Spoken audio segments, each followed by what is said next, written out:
body. That means those who happen in the past, those who are already here in the present, those yet to come in the future. So yoga has the, I would say, it's a science to cater to any types of bodies, even those who are yet to come in the future. Okay. And in fact, Swamiji said that yoga is like the science that you can mold the body in any way you want. That means you can make any body you want through yoga. So that is the power of science of yoga. So that is the second truth. Yoga is from Hinduism, not from some other people who claim that yoga is not from Hinduism. Okay, it's rooted in Hinduism and more than 60,000 years ago. Okay. So third important truth that everyone needs to know is that yoga is a science of radiating enlightenment. See, the whole entire purpose of yoga, because if you translate the original Sanskrit meaning of yoga is, uniting, right? It's uniting the body, mind, and the spirit. It means having oneness with the source. So yoga is not just, a science that keeps ourselves healthy. It is a science to radiate enlightenment for the ultimate flowering of consciousness. So through the practice of yoga, one can attain the beneficent of accomplishments. That means one can attain liberation, one can ascend to the state of ineffable bliss. That means that's according to a Kirana Agama, that ultimate, I would say the ultimate purpose of yoga is to experience the eternal bliss, the original state. Because in all the scriptures, it says that we are by our very nature Ananda bliss. So yoga is that science to experience our original state of bliss, Ananda. So yoga is not all about making us better men. It is about making us a superman. That is the main difference. But a lot of time, a lot of yoga out there are just kind of taken yoga only to the area of asanas, maybe pranayama, and a little bit of pratyahara, which is like, so the rest are not actually exploring the higher dimension or higher limbs of yoga. Because if Paramashivam said there are 6 limbs, right now in the whole world, if you can see where yoga is taken, you only see maybe the first 2 limbs. Asanas and pranayama are widely practiced. The other 4 limbs are somehow not really built into the lifestyle. So the reason why it is because for the last 4 limbs to happen, you need an enlightened master. An enlightened being who knows the entire science from asanas to samadhi. You cannot only know asana to samadhi if you're not enlightened. Understand? So that's why the whole entire spectrum of yoga is only known to the enlightened master. Whereas whatever you've been seeing out there, whether they're seeing only asanas and pranayamas, are only teacher. I would say yoga teachers. Teachers who know how to teach the physical dimension of yoga. But the full benefits of yoga is actually only known to people who know the authentic yoga. Okay, so that's why it says that it is a science to make you into a superhuman, right? A superman. So yoga is for awakening the Kundalini Shakti, the inner potential energy, the energy of possibility, and merging with the individual, merging of the individual consciousness with the cosmic consciousness. So basically allowing us to experience oneness, Advaita, and express all the mystical power of Paramashivam. So that is the real, end goal of yoga, which is radiant enlightenment, radiant Paramashivam. Okay, so these are the 3 main truths that we need to know about yoga. So if you look at it from this understanding, a lot of things out there today in yoga has been either misrepresented, diluted, and or half-baked. I call it half-baked. So if you dwell into the authentic yoga, which Swamiji is here to revive, we understand the full potential of power of yoga. That means how yoga is going to be such a great science if it's revived in its full original form and glory. Okay, so these are the three truths. Next. See, Swamiji's advent is to create a superconscious breakthrough. See, we have gone through many evolutions from a small amoeba to a fish, which is a physical breakthrough. From fish to monkey is a physical and mental breakthrough. From monkey to man is a physical, mental, and conscious breakthrough. And now, the next level of breakthrough is from man to superhuman, right? Which is not just physical, mental, conscious, but superconscious breakthrough, which has been long overdue. So it takes the incarnation of Paramashiva, which is Swamiji now, is the incarnation of, is the avatar of Paramashiva, to take humanity to the next level of superconscious breakthrough. So that is the purpose of his mission. So when you understand that, then you will understand how everything fits together. Okay. Now let's get into the next slide. So yoga from the source, which is what Swamiji developed as Nithyananda Yoga. This is basically a revival of the authentic yoga revealed by Paramashiva or Lord Shiva, the pure superconsciousness. As per Hindu scriptures, the Vedas and Agamas. According to the Vedas and Agamas, this is how Nithyananda Yoga are actually put together, which describes the precise lifestyle of enlightenment for mankind. So that means how an enlightened civilization lived in terms of through the yoga. Okay, so these ancient techniques of Paramashiva are being delivered by incarnation for Hinduism, which is Swamiji, His Divine Holiness Bhagavan Nithyananda Paramashiva, for human beings to experience the ultimate space of oneness with Paramashiva, the ultimate Shiva, the ultimate truth. So yoga is nothing but union with the cosmos. That means attaining oneness with the cosmos. Okay. So during the program when Swamiji conducted this Paramashiva Home program, he revealed for the first time there are 12 unique components, which will come to that later on, to basically revive the authentic yoga, the way how it was practiced in its original form. Okay. So that's the first part of yoga from source. Now let's get into what we can learn from Swamiji's life. How yoga happened for Swamiji. Okay, so understand that mastering the science of yoga with Yogi Raj, Yogananda Puri, basically that is Swamiji's yoga guru. Okay, so he described Swamiji described his yoga guru as miracles living around his yoga guru. Okay, he's just living around with just miracles after miracles. So just here are just some description of how he has seen his yoga guru. So see, Swamiji started training at the age of 3 under his yoga guru, Yogi Raj Yogananda Puri. Okay, this is Swamiji's yoga master. Look at him. He lived more than 100 years old and he still looks so extraordinary. Look at it, the way he is able to do the pranayama.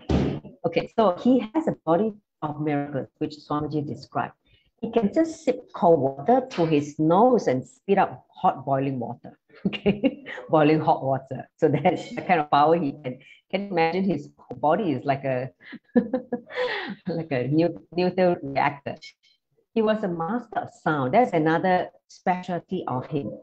He can just create any shabda, means sound vibration, and he can take a stone and create a sound, and the stone and like make a sound like as if it's hit by a hammer, and the stone will just break into pieces. That means using sound to crack the stone. Okay, and he would sometimes create a kind of sound as if a dog is barking. in the language of the dog. That means he's able to create the sound of the dog, and it's kind of like an invitation. And then surrounding a whole bunch of like 60, 70 dogs would just come and gather around him. That is the kind of powers that he's able to command. In the same way, Swamiji has seen that in his own eyes, that they will be sitting on a tree, like a mango tree or coconut tree. And then his yoga guru, he will ask, can you bring us some mango? And he would just make a sound like a stone hitting the mango, and then the mango will fall, and they will have the fruit. So he know how to break coconut just by the same way, cracking the coconut just by using sound without using his hand, just creating a sound like how a coconut will crack, and literally the coconut will crack. So he is a master of that kind of science, using the sound vibration. He's able to do all kind of amazing feat, yogic feat. Okay, so and some users has seen lifting any size of stone, any size of rocks, big rocks, small rocks. Okay, just by sound. And he's so strong. I remember somebody once described, he used to tie like a chain, a metal chain on his chest. And through some pranayama, he just break the whole chain, okay? Break the whole chain through his power of that strength of that pranayama in his body, just by prana. So, and he has seen how he will not even use his hand to break any rocks or anything. He just create the sound. So, and such amazing powers he exude and demonstrated to Swamiji, and he made Swamiji levitate in one of the account. How, and he even teleported. Can you see the two? This conch was what he teleported for Swamiji, and he showed Swamiji how to teleport. So he basically taught Swamiji all kinds of yogi powers. He has seen it in his own eyes also. Now, so basically, from the age 3 to 13, okay, Swamiji's guru, Yogiraj, Yogananda Puri, he prepared Swamiji's body and mind to enter and stay in the experience of enlightenment. See, he said that it's very easy to have satori, means a glimpse of enlightenment experience, but to hold that permanently in your system, that requires preparation, because the body needs to hold the energy of enlightenment. You have a glimpse, which is not a too difficult thing. You just need a little bit of practice and some kind of will persistent. But to hold the energy permanently in your system, your body need to go through some kind of mutation and preparation. So entering into the experience and having a glimpse of a no mind state, having that experience called satori or unclutching, is actually not very difficult. Like I mentioned, it's quite easy. But to remain in the experience, and more importantly, to express the energy through your body, both your body and mind needs to be prepared. So an enlightened body holds tremendous energy. Understand?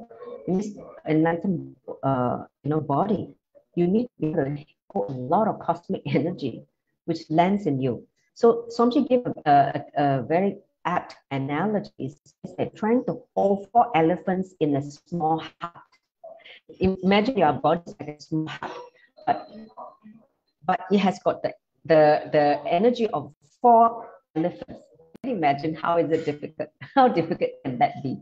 So to do that, that's why your body needs to evolve, mutate into something extraordinary. It is like a nuclear reactor. It means your body needs to be like a nuclear reactor, where you can hold tremendous amount of energy. So which doesn't happen in an ordinary human body. Understand? So which means you need a yogic body.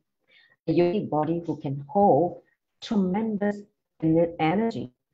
For that to happen, the body needs preparation. And Swamiji has been prepared from age 3 to 13, it's almost 10 years, by his yoga guru, before he can start radiating all this amazing energy and to initiate everyone globally. He can do initiation, regardless of time and space, whichever corner in the world you are, He's able to initiate you, and the kind of energy he's able to penetrate beyond time and space. You need a very, very strong nervous system and strong body to hold that kind of energy, the kind of cosmic energy landing in the body and radiate out to millions of bodies in the whole world. Okay, so that requires preparation. Same way to have enlightenment, you need to prepare this body. You cannot have a body filled with tamas or a body filled with toxin. It's not possible because you can't even do anything. Your body is sick and filled with toxin. So let's go on to the next slide. So yoga is for manifesting external power, Shakti, right? So yoga is for you to express and manifest Shaktis. See, Swamiji say that the important part of manifesting Shaktis, you need the master key, which is the importance of a guru. See, in the whole yoga tradition, it's always from the Guru Shesha Parampara, means Guru disciple lineage. And the hand down from Guru to disciple, disciple becoming a Guru, and then again to the next batch of Guru disciple. This is the way how the whole Parampara, the lineage, is transmitted through generation and generation, which is the basis of Hinduism. Hinduism is on this Guru lineage of time which stress the importance of the group to achieve the ultimate experience of yoga. Guru is essential. Not to your guru. If you are going to a yoga without a guru, means what? Some form of yoga, not authentic. Because you have enlightened master in order for that whole entire transmission to happen. The grace of the guru is important. So the importance of initiation by a living master, Jiva Mukti fire, can be transmitted only with burning lamp. The lamp that is burning is the master. It is only from a living body to another living body. That's why the day that made incarnation enlightened master, pursue the human body in the to emit. Initiation can only happen through enlightened master. This tradition has never been broken. As we continuously encourage and enlightened master continue to descend on planet Earth to pass this land, to emit disciples.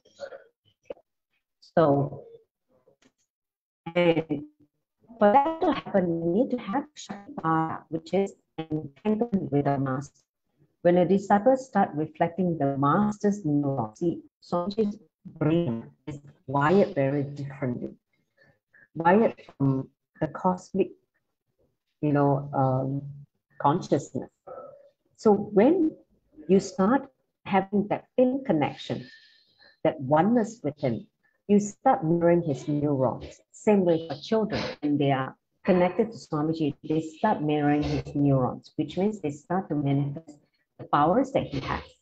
So that is the whole science of yoga, which is the preparation for manifesting extraordinary powers or shaktis, as well as prepare the body to manifest, Paramashivam. Okay, so that is what we can learn from Swamiji. For Swamiji to do what he's doing now, you can't imagine he has not done the yoga part. It is not possible. He has done so many things. He has so many gurus from different traditions, not just yoga. Yoga is just one dimension. He has, siddhas, he has all the different Vedanta, all the different branches of Hinduism. The guru from different branches of Hinduism. And he basically had to learn, because as an incarnation, he needs to transmit all the different aspect of Hinduism, different branches of Sanatana Hindu Dharma, he needs to be initiated. He needs to know the science. Okay, so that's why Swamiji has got so many gurus when he was growing up in his hometown, Arunachala. So let's get into the next aspect. The third aspect which I want to talk about is yoga is the key to one's infinite possibility. See, understand, Swamiji say again, human being is a possibility. You are a seed. You need to open up, okay? That means what? You are a possibility yet to sprout into a tree. So that means you're still in the process of sprouting. You still have a huge possibility ahead of you. So if you understand that you are a seed, then how to make the seed into a tree is what yoga is able to bring.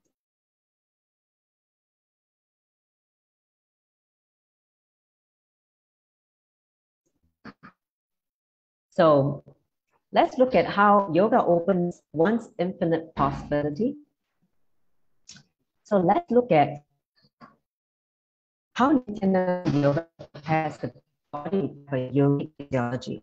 History defines yogic physiology as having the qualities of flexibility, powers, energy, and health.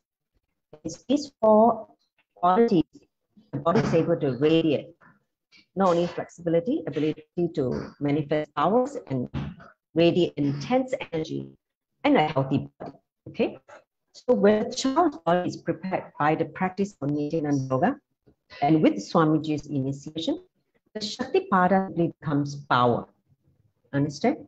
The feeling connection the child has with Swamiji and is initiated, he or she is initiated, they start radiating its power.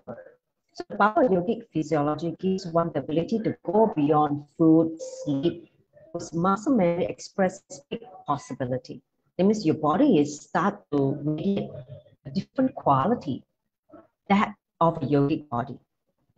You have a strong nervous system to hold Swamiji's energy during initiation, which will directly manifest as power. That is the beauty of master's initiation and incarnation's initiation. And if their body is prepared without the parents interfering in their body, see, if the parents understand this one thing, if they're able to help the children not get tainted with all the external impure food or all the wrong things that get fed into the body, then the initiation, the body is easily cleansed through yoga, and not only that, it starts radiating the possibility and the powers of Paramashiva.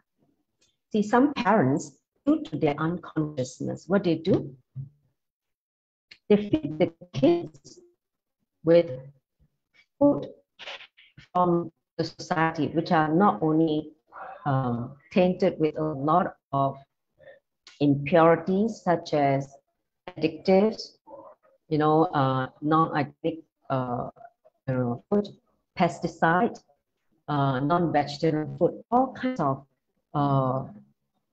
food that is laden with toxin. All these toxins get into the kid's system at a very young age, and they lose the ability to have the yogic body. And by and by, they develop a sick body. So if the parent is aware how yoga prepares the kid's body, then they will cooperate with this whole process by giving them the right food, the right ambience, which I talked about last session, Avatarana, for the ultimate flowering of consciousness, for the ultimate flowering of our manifestation. So it is very important how the parents can support their child or children to develop the yogic physiology with a strong nervous system to hold the energy of Cosmos, Paramashiva. and start manifesting extraordinary shaktis. But when they are not aware of the whole entire big picture, they think due to their inauthenticity or their ignorance, they start going with the society's, how society, this is the way how society works. So they just go with the way how society functions without knowing how they are actually destroying the possibilities of the kids. Understand? So that can never happen if the parents start to understand this important puzzle, this important truth of how yoga plays a major role in your child's manifestation of not only possibility and powers. Okay. I will take question later. So if you have any question that pops up, please type onto the chat later, and I will check the chat. So let's go on to the next part. Okay. So the daily morning routine, which Swami gave, is very important because it puts your body in tune with the biological rhythm. See, our body has certain rhythm. Okay.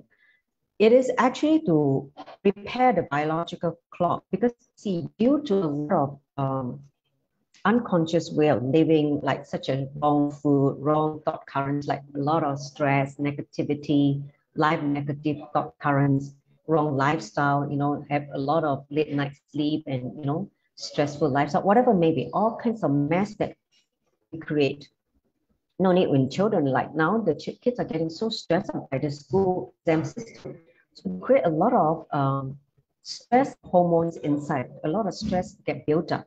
So all these kind of things disrupt their biological clock, the rhythm. So yoga helps to repair this biological rhythm, the clock that, so that it is start to fall in tune with their, the Dharma, which is the Dharma of the body, which is to become a perfect reflection for cosmos, reflection of the cosmos. See, the body is to reflect the cosmic light 100%. Because of the toxin, because of the stress, wrong lifestyle, whatever may be, the reflection is not happening properly.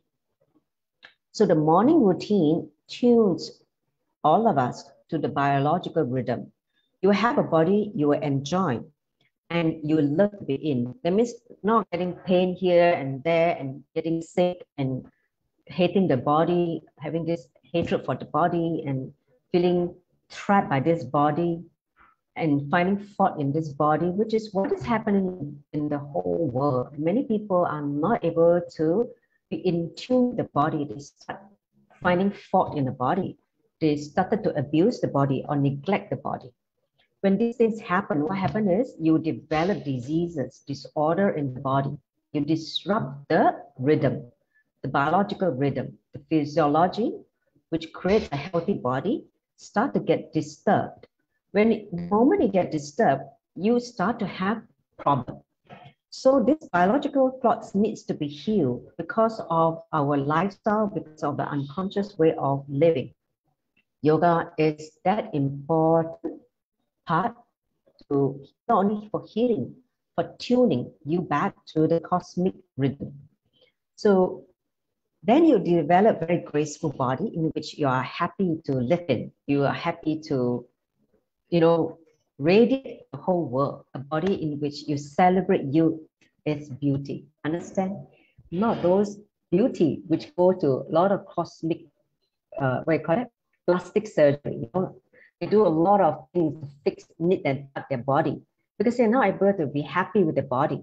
So if you know how to tune this biological rhythm and learn how to heal the body through yoga, you grow younger, not only growing younger, eternally 16, like what Paramashivam say, but you will enjoy living in this body. You don't feel the pain, you don't feel, that you're being trapped in this body. You feel this body is such a blessing to be able to do what you want in the outer world. See, understand the body is a vehicle for your dreams and achievement. Understand that. So if you have a sick body, be very clear, that is not spirituality. Spirituality means to have a healthy body to be able to manifest what you want in the outer world. So when you, the true sense of beauty, grace, happen when you have a beautiful body, in the sense that not like, beautiful as the society's definition. Beautiful body means what? Having a balanced body, a healthy body, a yogic body, which is in tune with the Dharma, in tune with the cosmos rhythm. Okay, so that is the body that the kids should have when they start doing daily yoga. The yoga prepares that, the authentic yoga. So let's continue with this. So the right chemistry happening to you during morning yoga, puja, satsang is the fuel with which you can travel to other planes of consciousness. See, the ultimate purpose is to be able to travel into different times, vertical time zone, right? So Kayasa is only for people whose biological clock is in rhythm with the cosmic rhythm. If your clock is not in tune with the cosmic rhythm, how can you travel? If you stuck here only, Loka, planet Earth only, you can't travel to higher dimension. The higher dimension requires you to be able to have a solid body, yogic body, which is in tune with the cosmic rhythm. So the spiritual routine or morning routine is completely private between you and Swamiji Paramashiva himself. So that is the right understanding of yoga and why morning spiritual routine is absolutely critical for all of us to prepare the body to hold energy, as well as to start traveling in different planes of consciousness. Okay? Now, understand that in Nityananda Yoga, which Swamiji has described, there are actually 12 components. It's basically to develop the new species. See, the ultimate purpose for Paramashiva is to create a new species on planet Earth. Okay, so I'm just going to go through this very quickly. The asanas, pranayama, then mudras, which is the hand gesture, bandha, which is the lock, the internal lock in the body, and then karana, which is the combination of hands and feet in a dance form, right? The 108 karanas devised by Sadashiva, Paramashiva. Basically, when you do that, you put your body in a state of high awareness of your body, as well as engaging multiple parts of the body at the same time. It means you're able to be aware, your expansion of awareness to different parts of the body, and be able to engage them into a dance is what Karana is all about. And visualization. See, every asana, right? It is important to maintain a strong visualization of that asana, because every asana is a reflection of certain consciousness. So the visualization takes one. Okay, when you keep a clear visualization of each form which we are embodying, whether it's Bhujangasana, Gajasana, whatever asana we're trying to, put ourselves into, the body can settle into the experience of each and every posture. That means the full experience of the posture is experienced in the body, the depth of it. Okay. Then we have japa, which is the internal chanting. There are 8 japas which is used, and then the chanting, the Sanskrit chanting. The asanas are chanted with the original Shastra Pramana. Okay, so when the kids are practicing the yoga, they are listening to the Sanskrit, the original form of the Sanskrit mantra being chanted according to the original way yoga was practiced in the beginning. See, Sanskrit is a very powerful language. It is a language, it's called Deva Bhasha, which means the language of God. So it is not only phonetically significant, okay? That means just by listening, it creates different vibrational impact on the brain. It starts rewiring the brain in different level, in even the body system, the energy. So Sanskrit is not just the sound alone, but it has got different effect also. Because like a nada is a sound which is based on the premise of the entire cosmos. Or a lot of the Sanskrit are from the Nada Brahma, means the original language of God. Okay, so the practice of listening to nada leads oneness with the ultimate, with Paramashiva. Therefore, the mantra, which is being chanted, the Shashta Pramana, which is being chanted, when you bend the body, in the sequence of the asanas and with the energy, with listening to the vibrational sound, entering into that space, what happens is that you create a different frequency tuning of the body itself. Okay? And it make you more and more tuned to the cosmic vibration as well, sound vibration. Okay? So then weightlifting. See, weightlifting is not a modern thing. During the in the ancient time, they have this thing called akada, okay, which means there were already weight being introduced, but of course not the kind of dumbbell that you see in the modern world, but it's a different kind of weightlifting. There's certain instruments which they develop to train the power, the muscle memory.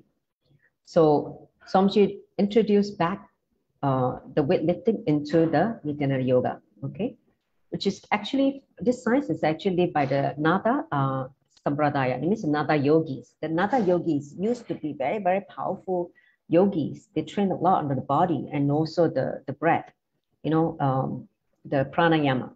So they have that as a tradition.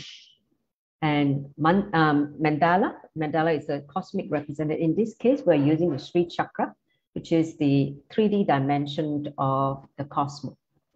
And then the Parana, which is the jury, which is again Rudraksha, which is used by Paramashiva, and that holds the energy. It's like a battery to hold the energy. See, when you're doing yoga, when you're meditating, you're radiating intense energy. So when you're wearing those Rudraksha and the jewelry, that energy get recorded in the Rudraksha. And you can, whenever you're low, you're falling to the low of energy, that energy can be used to help you pick you up.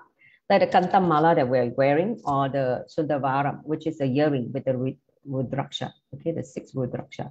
Then finally the Aushada, okay, which is the alchemy science from Siddha tradition, which combine herbs, prana, and also Swamiji's energizing the herbs to create into certain, I would say, aushada, something which can be applied in the body or consumed, depending on what kind of aushada it is, okay?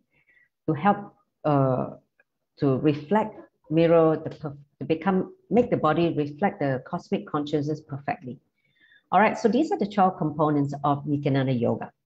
So now I'm just going to go to the next part. What happens when children, when their bodies start to get prepared by authentic yoga? Okay, I'm just going to share that very briefly. But of course, the possibilities are endless, the powers are endless. So let's look at it. So listen, like I mentioned, we are in the process of creating new species. A new species, it's already here. Many are already here. So the being Swamiji is producing by manifesting powers are literally new beings. They're the new species. It is not just evolved or grown, it is brand new.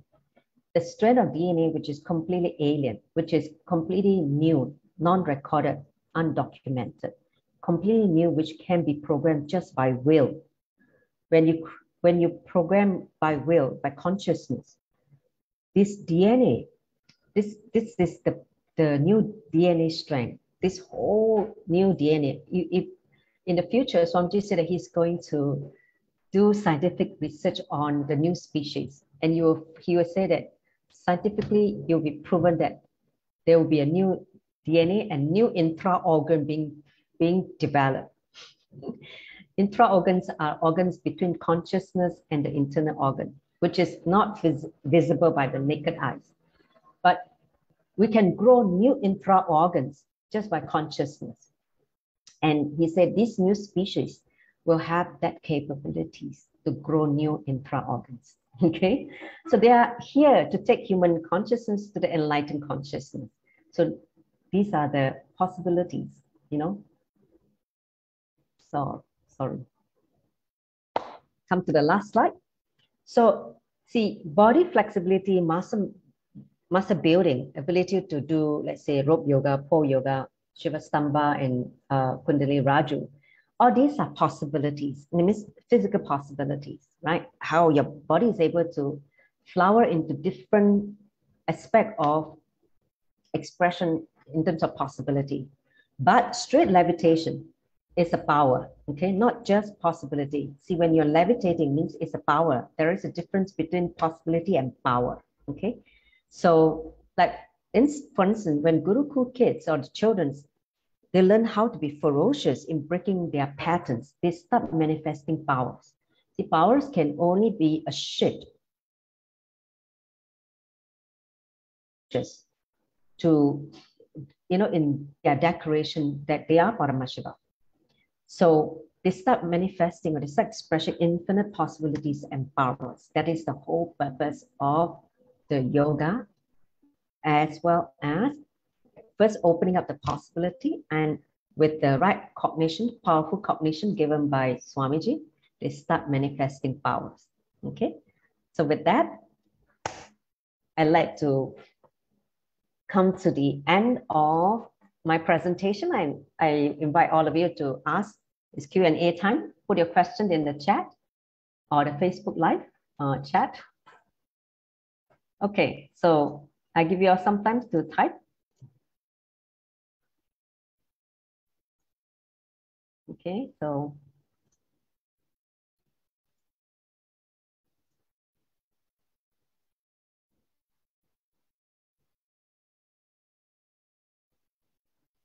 any questions so far?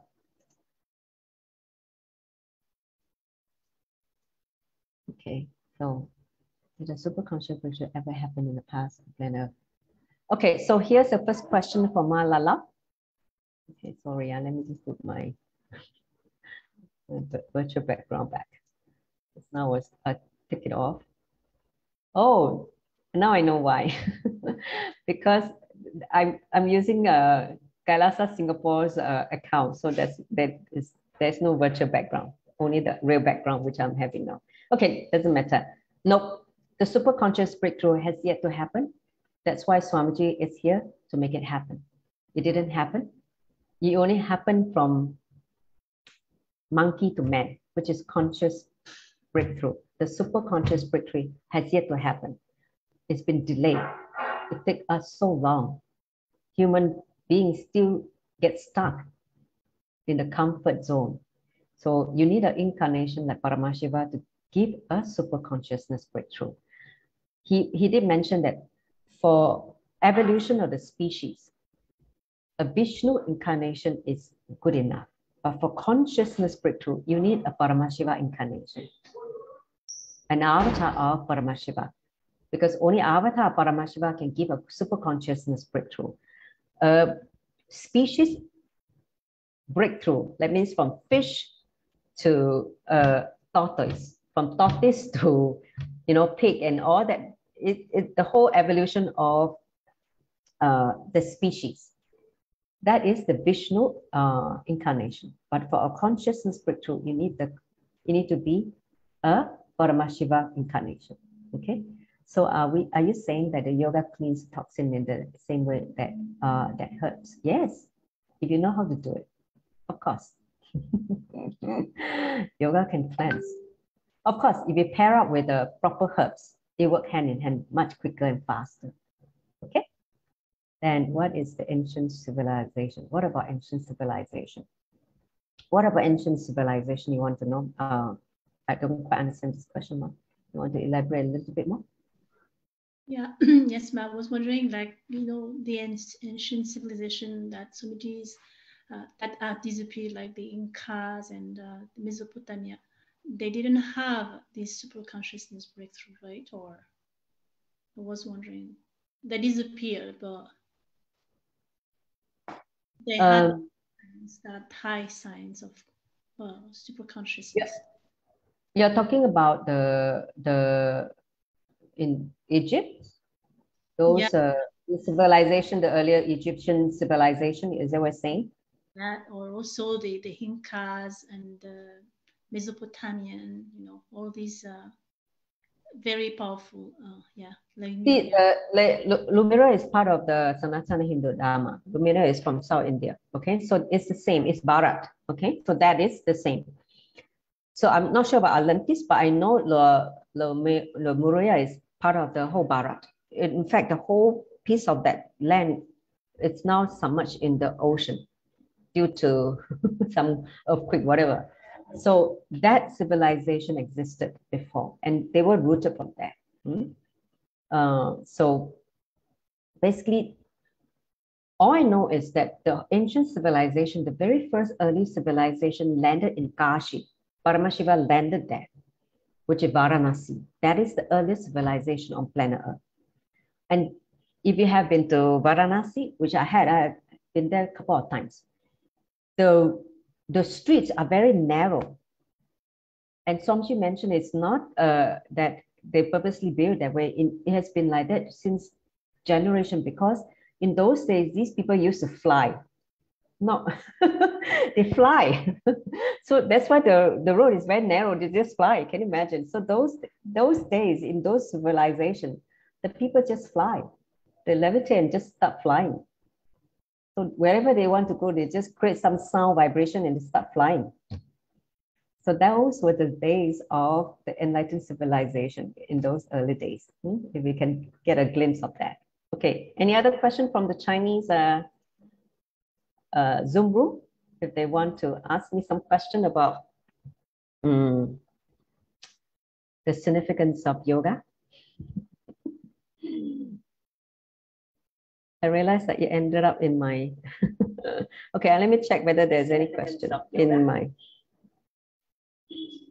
how to start authentic yoga with kids at home as a parent. Okay, so Amar Shankari asked a question on my chat. Today's a bit messed up. We're supposed to go live on Singapore Ardina. It went not live on my page because everything got delayed. But that's okay. Whatever happened, it meant to happen. Okay, to answer her question, how to help children to practice authentic yoga at home with the parents? I think that's a very, very valid question. So first of all, the parents need to understand what is authentic yoga. Only when they understand to get out of ignorance, then they will know how to seek the best. See, when they don't know the best, they pick up anything on the street, they think that's the best. But when they know, see, in today's presentation, they roughly know what is authentic yoga now. But they may not have experienced it. So then they need to experience it. Then they know the difference, what it does to their body, how they feel the difference in the energy, how the body start to pulsate at a different energy and vibration. When they start observing the difference versus ordinary yoga, when they go to some studio and do some yoga, they may have a good distressing practice, calming practice and relax the muscles and all that. But the deeper level of the tuning, the biological clock tuning, will not happen. And if they continue to live with a very unconscious lifestyle, like non-vegetarian diet, they don't do their cleaning, right? Like the pancha kriya, like internal cleaning, doing the, enema, taking the right herbs to cleanse the whole entire system, the gut and all that. So the body will have a lot of toxin accumulated from society due to wrong food, due to wrong lifestyle, and they do not know how to clean their body. So the first step they need to learn is how to clean it. Cleansing the body through, what Swamiji gave as Arogya Yoga, which means the yoga of health. First, get to a healthy state. Bring your unhealthy state to a healthy state, which is the first step. After a healthy state, then you go to a yogic body. It's like a progression, right? You cannot jump from day one from a sick body to a yogic body. Come on, let's be realistic, right? You need to go through the next level, which is how to bring your body to a healthy level. So that should be the focus. It may take, depend your intensity and you know what you know. So it may take 6 months, 1 year to tune the body to a level of healthy state. Then when you start adding other components, you know, like power manifestation, to unclutching, dhyana, which is meditations, all that, then you start experiencing the higher dimension of yoga. So first thing, of course, we always start with body, because body is the first thing we need to tune first, okay? Which is like the hatha yoga. So tuning the body, you know, through asanas, and then through the proper diet, through the proper herbs to clean the whole mess inside, the toxin inside. Then after that, you start doing the next step, which is the pranayama part. Pranayama tunes not only just the prana level, but also the mind. You cannot practice pranayama when the body is still filled with toxin. Okay, if your body is still with a lot of toxin, you cannot practice pranayama because it will not have the impact. You will not feel the effect. In fact, sometimes it can backfire because prana, which is the pure life energy, if you have a lot of negativity, you will just add fuel to your negativity. So that's not what you want, correct? So for cleaning the body, which is the first step. In fact, actually, you know, I was a yoga teacher way before I met Swamiji. But of course, I didn't know the other component of yoga till I met Swamiji, who gave the right context, you know, bringing back all those yogic practices, you know, even though I know some of them, but I never really live it as a lifestyle. Only after coming to Swamiji, then it became part of my lifestyle. He make it into a charyapata, means your lifestyle. Knowing is one thing, living as a lifestyle is a different thing, okay? So that means you become part of your day-to-day routine. So that is the main difference. When you become part of my day-to-day routine, then it becomes part of my muscle memory and biomemory. That's the main difference. So in fact, even like how I'm able to introduce this lifestyle to my son. He's now 18 years old. You know, in fact, I was so inspired by Swamiji. When I met Swamiji, Kai was only 3 years old. And I did exactly, I started to introduce yoga to him at 3 years old and train him because, you know, I trained him because I was already a yoga teacher. So I started to train him in yoga. And I'm so happy now because I've given him the right context and that early experience of yoga. It's very easy for him to come back. It's very easy for him to get into the routine. And he does yoga daily by himself now. You know, I don't have to chase him. I don't have to remind him. He will do it himself. So, and he would do all the Panchakriya himself also. So, which is kind of, you know, it's a breeze for me when I introduce those things to him at a young age. And so he just picked up that muscle memory and the habit, you know, when he was young and start living it. So it makes sense to introduce to kids at a young age and also keep their body in the purest form, you know, which is tuned to the cosmic consciousness. That's why they are able to manifest a lot of powers. It's very easy for them to manifest power if the body is tuned at a very young age. The possibility opens up in a big way as compared to an adult body who has accumulated not only a lot of toxin, a lot of negativity, a lot of wrong ideas, belief systems. So that all needs to be completed and dropped, which takes some time. Whereas for kids, they're still in that pure vessel. You know, what yoga does is, if I give you an analogy, is that make the vessel become golden vessel. So, you know, gold holds tremendous energy, right? As compared to a clay vessel. Golden vessel holds tremendous energy because gold is a matter that holds tremendous energy. So yoga make the vessel, your body, like a gold vessel, which holds tremendous energy. Okay? So Lala asked, balance seems to be always more difficult for kids. Why and what powerful connection they need to make a breakthrough the whole asanas that needs a good balance? See, it depends on what age, ma. And also the parents' ability to inspire and support. It's at home, just also to answer Shankari's question, how parents can do it. First parents need to live that as a lifestyle. I live that as a lifestyle. That's why I'm able to inspire my son. If I don't live it, I just keep nagging, yeah, you must do yoga, you must do it, and you yourself don't do. Do you think the child is going to be inspired to do it? No way, right? Child is like, you're not doing it. Why are you forcing me to do it? Check. Don't come and disturb me, right? So first, you're living it as a lifestyle, and then you'll be able to inspire, and you'll be able to support your child in the same yogic lifestyle. Then it becomes like a being to being connection. Like, you know, when I do yoga, when I discuss yoga experiences with my son Kai, it's like a being to being experience sharing, not like mother to child. It's like, wow, you experience that. Ah, wow, my experience like this. So it's like a a different discussion altogether.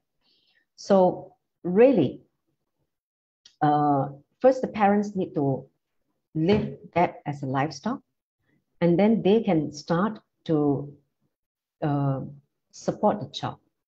Balance seems to be difficult. See, the balance can only happen when they need to start somewhere.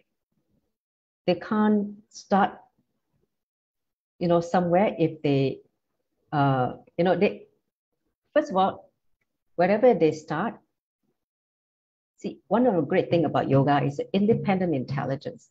Wherever you start, you will guide you, you lead you. Of course, it quickens the whole process. You have an enlightened guru. You have an incarnation who knows the inside out of this whole authentic yoga. So the progress and the expansion will be very fast versus you go and find here and there yourself, and then sometimes learn from wrong teachers. Sometimes you learn from someone who only know part of the answer, but not the full answer. So when you have a guru like Swamiji who knows the whole mapping, he's the source, he's Paramashiva, right? So he's the incarnation of Paramashiva. So he knows how the whole intricacy of the whole entire science work. So a lot of expansion and possibility is a lot quicker versus you trying to figure out yourself, you're trying to find someone who is not the insider. So that's my experience, okay? And any other question? Otherwise, we're going to conclude now. No question from the Chinese parents, huh? Anadyata? If there's no question, then I'm going to wrap up. You can continue to post the questions in the chat. Now later on, if I have time, I'll go and answer. But it seems that everybody seems to,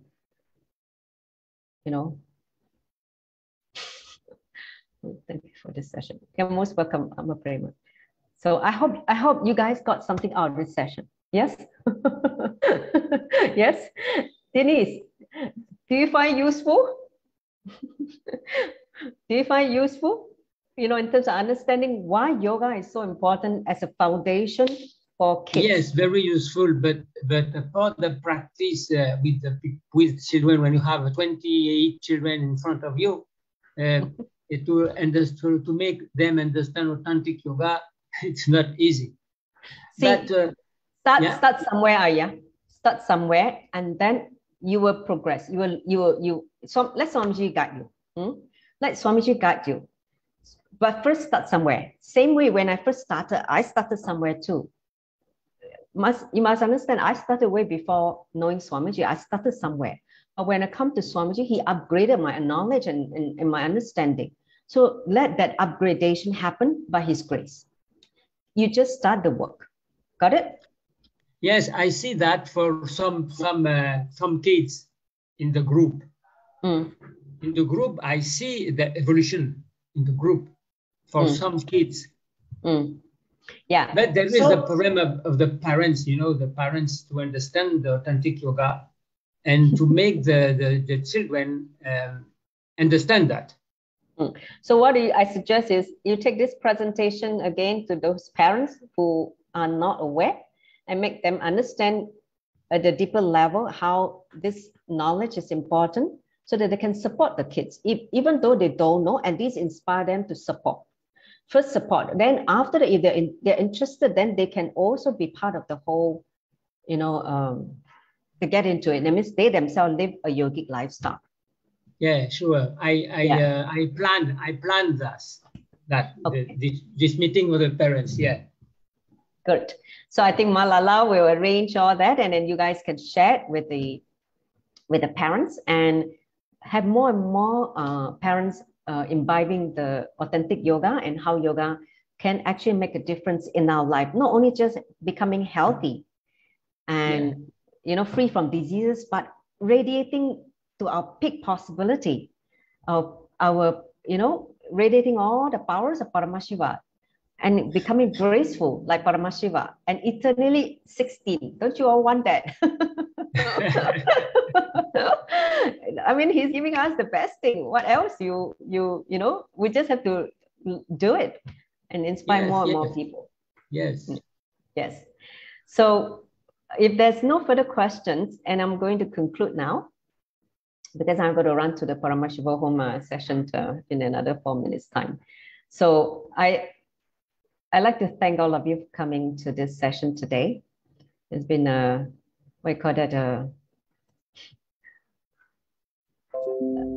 delight to have all of you following my Enlightened Parenting session over the last 1 year. This whole 1 year, I've done 9 sessions. Today is the 9th session. And thank you all for the support. And I hope to see you in the next new year. And in the new year, the next session. The next topic is going to be about creating God and goddesses. Okay, how Gurukul create God and goddesses. Okay, so how Gurukul create little divine child and make all the God and goddesses happen. So this is going to be the topic in the next session in the next year. First topic. I'm also excited because I have no idea what I'm going to talk. Honestly, I have to sit with Swamiji and then he start downloading. Same thing like today's session. I have no idea. I just have to sit and then things start flowing. So I'm really excited because he did say that Gurukul is about the place to create God and goddesses. But how is this going to be manifest? Let's find out in the next session in the new year. Okay. So with that, let's end with the Puna Mantra. Thank you all for. Can I share something? Yeah, you want to share? This is more for the ayah or those, because I once, my 2 sons went for Gurukul once and they stopped going for more than a year or so. So initially I was thinking, and I couldn't get them back. But when I got the space that at least now my younger son, more than a year or so. So initially I was. Okay. Yeah. So your younger son is now joining, right? Yes. The yoga, right? Yes. At least they got the culture session half an hour. He's okay to try. He's doing. Every morning I have to nudge him once a week, but at least he will try. My eldest son is 17. He's still not willing yet, but I've not given up on him. So I just want first of all, you don't give up on yourself first. You start living the yogic lifestyle. He will be inspired by you. Okay. Yeah. Recently I did because of them. Yeah. See, you have to live by example. Then they will see, wow, okay, my mother. See, kids, they see your body language. They don't see your verbal language. So start living your body language and they will start following you. Okay. Yeah, so I just want to tell them, don't give up, and you must have the space that they will come back to yoga or Gurukul, whatever their age. Like my eldest son, he's still not willing. He's 17. So let's hope he will. I still have the space for him to come back. Yes, the parents must continue to hold the space. That's right. Tatastu. All right. So now let's end with the Puna Mantra. Thank you all for joining. Om Purnamada Purnamidam Purnat Purnamudachyate Purnasya Purnamadaya Purnameva Vashishyate. Om Shanti Shanti Shanti. Hari Om Tat Sat Saubam Bhagavan Nithyananda Paramashivam Paruka Paramastu. Om Nithyanandam. Nithyanandam. Thank you all for joining. Okay. I think Shadika, you can stop the live stream. You stop. I stopped already. You stop the recording. Okay. I have to go the other side now. They're going to 才不会扎人，放心。安是很乖的。